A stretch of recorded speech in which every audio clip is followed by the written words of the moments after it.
Менин президенттик кылган жылдарым экономиканы калыбына келтирүүнүн жана ыкчам өнүктүрүүнүн, ишкердүүлүктү, экономикалык жаратмандыкты туш тараптан колдоонун, элибиздин жашоо стандарттарынын кескин жогорулашынын жылдары болуп калууга тийиш.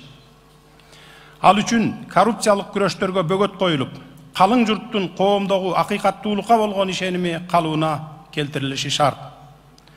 Эрки күчтүүлөр менен шыктууларга экономикалык эркиндик берилип, социалдык жактан алсыздардын катмары коргоого алынып, жаратмандык потенциалды ачылууга, чет элдик инвесторлорго колдоо көрсөтүлүп, Кыргызстанга болгон ишенимдин жана урматтоонун рейтинги артууга тийиш.